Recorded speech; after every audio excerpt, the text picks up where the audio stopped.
देखो सीता मां का वनवास क्यों हुआ, इस क्यों का उत्तर देने के लिए मैं पूरी कथा सुना रहा हूं, सुनिएगा। एक दिन क्या हुआ, सीता मैया के कमरे में कौन आया? कौन आया? कैकई मां। और कैकई मां ने आकर के सीता जी से कहा कि सीता ये बताओ, ये रावण कैसा दिखता था? कैकई मां सीता मां से क्या पूछ रही हैं कि रावण दिखने में कैसा था? तो सीता मैया बोली कि रावण को तो मैंने देखा ही नहीं। कैकई माता ने कहा कि रावण तो तुम्हें चुरा के ले गया, महीनों तक तुम लंका में रही और तुम कैसे कहती हो कि हमने रावण को नहीं देखा? तो सीता मैया बोली, माता मैंने सचमुच रावण को नहीं देखा। जब रावण मेरे पास आया करता था तो मैं तिनके का सहारा लेकर तिनके की ओर देखकर रावण से बात किया करती थी। मैंने रावण की ओर कभी देखा ही नहीं। तृणधरी ओट कहत वैदेही। सीता मां किसकी ओर देखती हैं?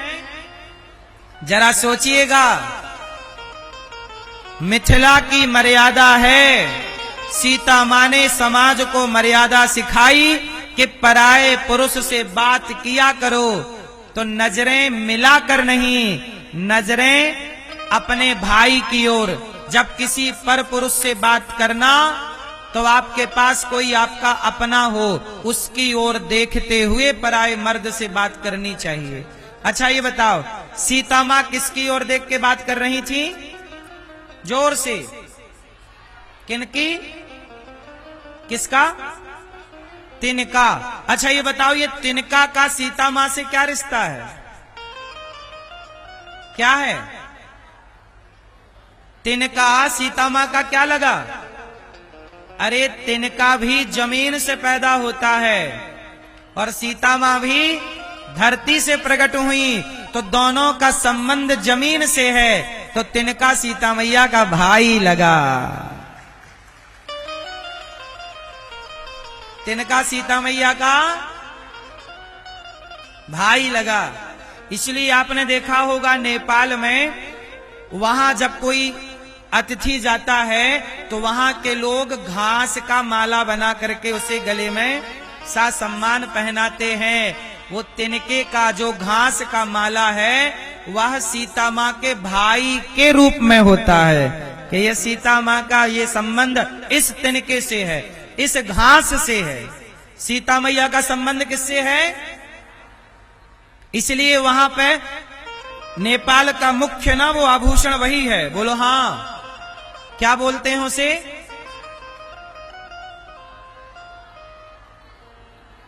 हाँ, मतलब पूरा हरा होता है ना।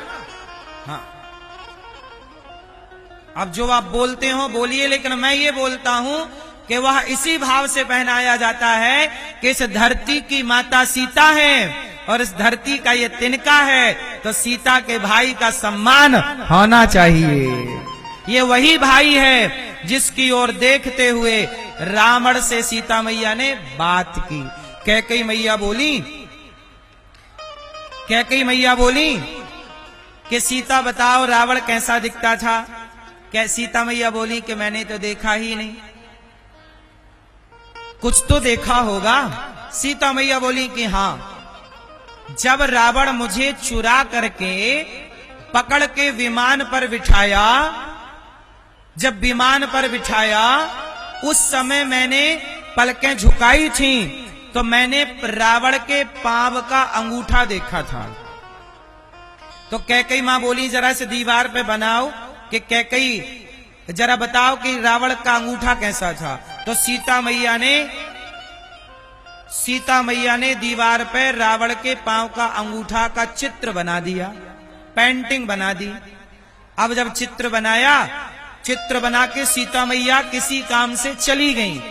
अब कमरे में अकेली कैकई माता है, तो कैकई मां ने रावण के बारे में सुना था कि रावण कैसा दिखता था, तो आगे का चित्र कैकई मां ने बना दिया। पूरा पांव बना दिया, रावण का पेट बना दिया, रावण का छाती बना दी, रावण का सिर बनाया, रावण का मुंह बनाया, सब बना दिया। अब कैकई माँ ने जब रावण को पूरा कंप्लीट कर दिया, बनाकर चित्र ड्राइंग तैयार कर ली, तब राम आए सीता माँ के कमरे में। और जब राम आए तो सीता माँ के कमरे में राम ने रावण को देखा कि तो रावण का चित्र है। तो राम जी ने कहा कैकई माँ से, माता ये कमरे में रावण का चित्र कैसे? तब कैकई माँ बोली कि देखो राम, सीता रावण के यहां रही है, लगता है रावण की जगह उनके दिल में है, इसलिए चित्र बनाया है। कैकई माँ ने राम को भड़का दिया, लेकिन राम भी किसी के भड़काने में भड़कते थोड़ी हैं। कैकई माँ तो आग लगा के चली गई। अच्छा, कैकई माँ ये चाहती थी कि राम सीता का वियोग हो जाए तो राम पागलों की तरह रहेंगे। अच्छा, कैकई माँ ने सुना था कि जब रावण सीता माँ को चुरा कर ले गया तो सीता के बिना राम पागल से हो गए थे। तो कैकई माँ को लगा कि यदि मैं राम को सीता से दूर कर दूं तो राम पागल हो जाएंगे, और पागल व्यक्ति फिर राजा बनेगा नहीं, तो मेरा भरत राजा बन जाएगा। तो कैकई मैया भरत का रास्ता साफ करने में लगी हुई हैं। अच्छा, अब सीता मैया आई तो राम जी ने सीता मैया से पूछा कि देवी, ये आपके कमरे में रावण का चित्र क्यों बना है? सीता मैया ने कहा, प्रभु ये किसका चित्र है मैं नहीं जानती, वो तो कैकई माँ ने मेरे से पूछा कि रावण कैसा दिखता था, तो मैंने कहा कि मैंने तो केवल पांव का अंगूठा देखा है, तो मैंने वो अंगूठा केवल मैंने बनाया, बाकी चित्र कैकई माँ ने बना दिया। अब राम समझ गए कि कैकई माता हमें सीता से दूर करना चाहती है। और राम ने सोचा कि यदि मेरी माँ ने मुझे कहा था कि वनवास चले जाओ तो मैं चला गया, यदि मेरी माता सीता से दूर करना चाहती है तो लगता है मेरी माँ का यही मन है।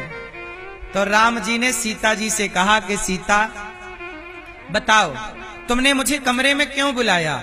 तो सीता माँ ने कहा कि मैंने आपको इसलिए बुलाया प्रभु कि आप पिता बनने वाले हैं, आप पिता बनने वाले हैं, अर्थात मैं गर्भवती हूँ। सीता मैया ने राम को इसलिए बुलाया था ये गुड न्यूज देने के लिए कि मैं गर्भवती हूँ, आप पिता बनने वाले। कभी षड्यंत्र कैकई माँ ने रच दिया, रावण का चित्र बना के चली गई। अब राम बहुत खुश हुए कि चलो मैं पिता बनने वाला हूँ। राम जी ने सीता माँ से कहा कि ये बताओ कि तुम्हारी इच्छा क्या है? सीता माँ ने कहा कि मेरी इच्छा है कि मैं चाहती हूं कि जो मेरे बच्चे हैं, मेरे बच्चों पर ये कैकई माता की छाया ना पड़े, मेरे बच्चों पर कैकई माँ की छाया, क्योंकि ये माँ कैकई इसके मन में आपके, मेरे और मेरे बच्चों के प्रति घृणा है।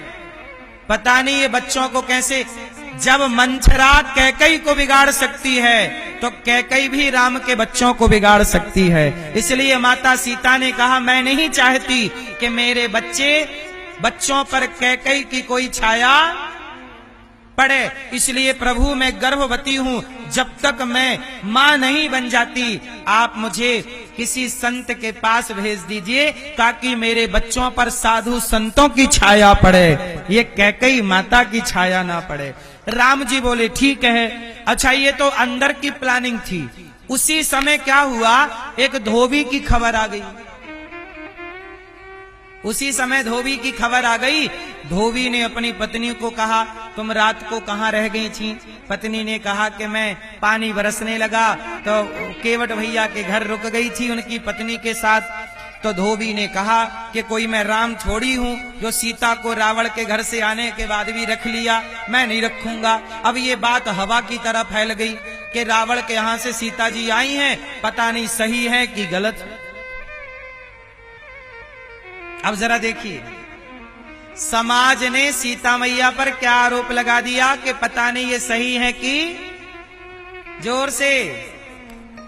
अब एक बात बताओ, जब समाज सीता मैया से खुश नहीं है जब समाज राम से प्रसन्न नहीं हुई, जब ये दुनिया के लोग राम से खुश नहीं हुए, तो क्या ये दुनिया के लोग आपसे और हमसे खुश हो सकते हैं?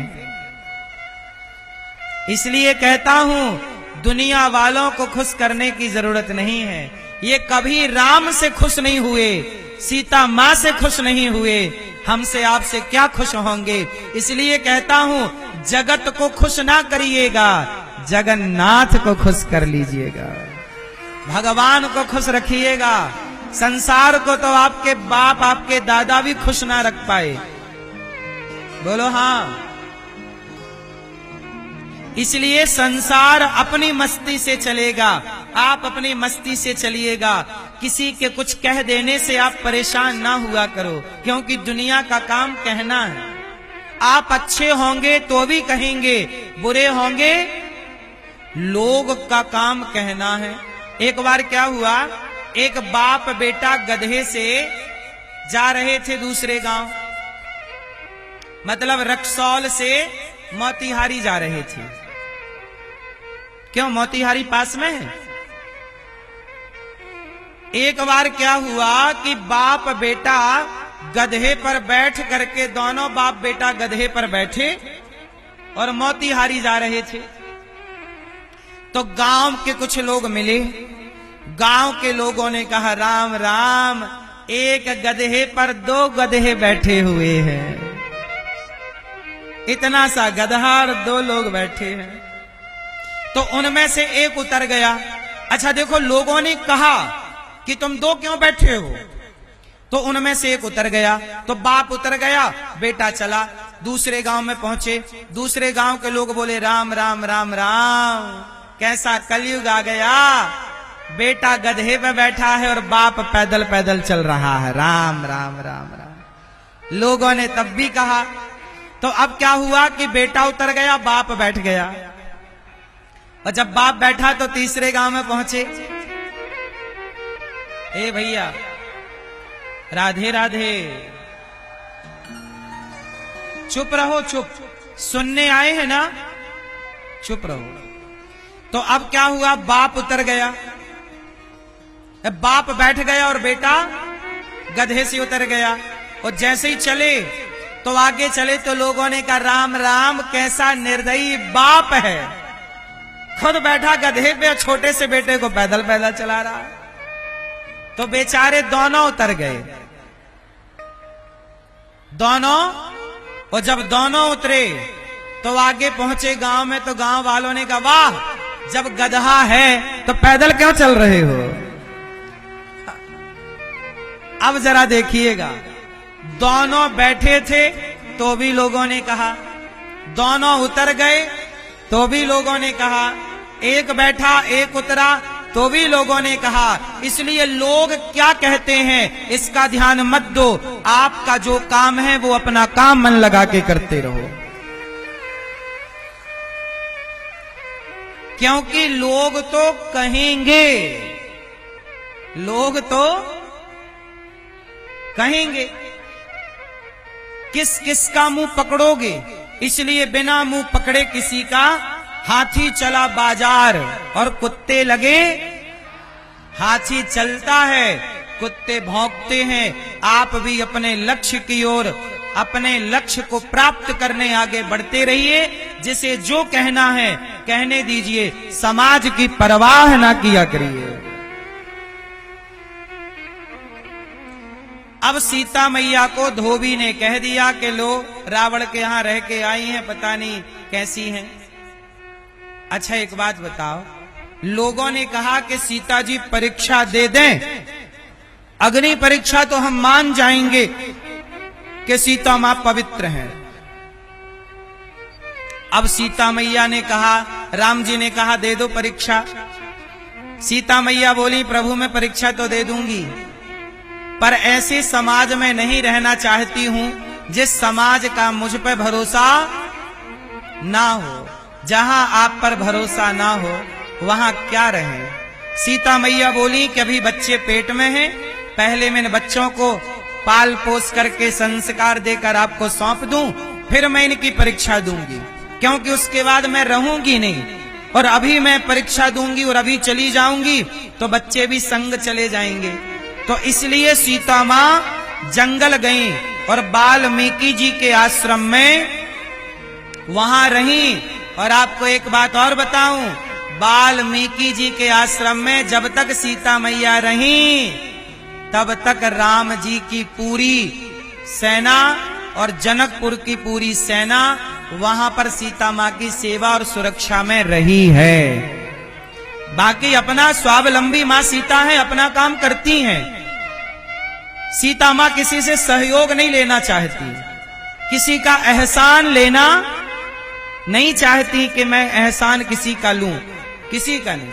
अब सीता मैया जंगल में है और खुद जंगल की लकड़ी काटती हैं, बच्चों को पढ़ाती लिखाती हैं और स्वावलंबी बनाती हैं। राम के बेटे लवकुश हैं। अच्छा, लवकुश के बिगड़ने की संभावना ज्यादा थी कि नहीं अयोध्या में? जोर से थी। कैकई मां का साया पड़ जाता तो बच्चे बिगड़ सकते थे। इसलिए सीता मां ने कहा कि मेरी संपत्ति मेरी संतान है, यदि मेरे बच्चे सही रास्ते पर चल पड़े तो मेरा माता होना सार्थक हो जाएगा। और ये बच्चे बिगड़ गए तो ना आपका बाप होना सार्थक हुआ, ना तो आपका माँ होना सार्थक हुआ। इसलिए यहाँ जितनी माँ बैठी हैं और जितने बाप बैठे हैं, सबसे मैं कहूँ, आपकी दौलत सोना चांदी नहीं है, आपकी दौलत हीरा मोती पैसा रुपया खेती बाड़ी नहीं है, आपकी दौलत संतान है। यदि आपके बच्चे योग्य हो गए तो आप सफल माँ बाप हैं, और अयोग्य रह गए तो आप असफल फेल माँ बाप हैं। इसलिए अपने बच्चों को समय दो और अपने बच्चों को पढ़ा लिखा कर संस्कारी बनाओ। यदि आपका बेटा गलत रास्ते पर चला गया तो दौलत का करोगे क्या? कहो मेरी मां, तुम्हारा ही बेटा तुम्हें पानी नहीं देता, किससे कहोगे? तुम्हारा ही बेटा तुम्हें गाली देता है, किससे कहोगे? और गाली देता है तो सुनना पड़ेगा। क्यों? क्योंकि संस्कार नहीं दोगे तो बच्चे गाली ही देंगे। बाद में रोगे कि बेटा गाली देता है, बेटी गाली देती है। आजकल केवल बेटा ही नहीं, बेटियां भी रास्ता भटक रही हैं। आप में से कितने लोगों को अच्छी बहू चाहिए? संस्कारी बहू जो परिवार को बांध के रखे, ध्यान रखे परिवार। कितने लोगों को अच्छी बहू चाहिए? हाथ उठा के बताओ। अच्छा बताओ, आप लोगों को जैसी बहू चाहिए, सच बताना, क्या आपकी बेटी वैसी है? अच्छी बहू चाहते हो तो अपनी बेटी को अच्छा बनाना शुरू कर दो, क्योंकि आपकी बेटी बहू बनकर किसी के घर में जाएगी तो किसी की बेटी बहू बनकर आपके घर में आएगी। और बेटी के संस्कार अच्छे होंगे तो बहू अच्छी ही होगी। बेटियां बिगड़ती हैं तो बहुएं बिगड़ती हैं। अब बहू तो सबको चाहिए अच्छी, पर बेटी अच्छी आप बनाते नहीं हैं। इसलिए संस्कार बेटों को भी दीजिए और संस्कार बेटियों को भी। धन्य है जनक जी, सीता मां से अच्छी बेटी इस धरती पे दूसरी बार पैदा ही नहीं हुई, प्रकट ही नहीं हुई। सीता मां इतनी अच्छी बेटी है कि देखो, जब वनवास गई तो चाहती तो वो अपने पिता के घर आ जाती कि मैं जा रही हूं अपने बाप के घर रहूंगी, मैं वनवास में क्यों रहूं? भाई पति ने निकाला है ना, अयोध्या की प्रजा ने निकाला है, कोई जनक जी ने थोड़ी निकाला है, कोई अवध की, कोई यहां की प्रजा ने थोड़ी निकाला था सीता मां को। भाई बाप रख लेता अपनी बेटी को, पर सीता मां बोली नहीं, मैं यदि जनक जी की बेटी हूं तो राम की पत्नी हूं, और बेटी का धर्म है कि वही काम करे जिससे उसका माय का पक्ष, उसका ससुराल पक्ष दोनों की सदा जय जयकार होती रहे। दोनों कुलों को तारना है। तो सीता मैया ने पति के वचनों का पालन किया, इसलिए सीता मां वनवास आई। और जब लवकुश हुए, पैदा हुए और उन्होंने पढ़ाई पूरी की और सीता मैया गईं राम जी के आगे, अब समाज इकट्ठी हो गई कि परीक्षा देंगी सीता जी। सीता मां ने कहा, हे पृथ्वी माता, यदि मैं पवित्र हूँ गंगा की तरह और मैंने राम के सिवा किसी पुरुष का स्वप्न में भी चिंतन ना किया हो, और ये लवकुश यदि राम के बेटे हों और मैं पतिव्रता नारी हूँ, तो हे पृथ्वी माता मुझे अपनी गोद में स्थान दे दो माता। ये कहा पृथ्वी मां फट गई, दिव्य विमान प्रकट हुआ और सीता मैया उस विमान में बैठकर सदा सदा के लिए इस धरती में समा गई। दुनिया चिल्लाती रही, सीता मैया क्षमा कर दो मां, बड़ी गलती हो गई, बड़ा अपराध हो गया। सीता मैया ने कहा, ठीक है, अब क्या गलती और क्या अपराध। इसलिए कहता हूं मैया कि किसी पर यूं ही लांछन ना लगाया करो। बाद में आप कहोगे सॉरी, लेकिन आपके सॉरी कहते कहते तो किसी की जिंदगी उजड़ चुकी होगी। बोलो हाँ, भगवान ने मुंह दिया है, इसका मतलब ये नहीं कि कुछ भी बोलोगे, कुछ भी ना बोला करो। किसी के चरित्र पर लांछन ना लगाया करो। सीता मैया पर लांछन लगा दिया दुनिया ने, अब पछताए होत क्या। जब चिड़िया चुग गई, अब अयोध्या के लोग पश्चाताप कर रहे हैं कि हमने ऐसा क्यों कर दिया, क्यों लांछन लगाया। लेकिन जब तक आपने सॉरी कहा तब तक तो बहुत देर हो गई। इसलिए कहता हूं, शब्द संभाल के बोलिए, शब्द के हाथ न पाओ। एक शब्द औषधि करे, एक शब्द करे घाव।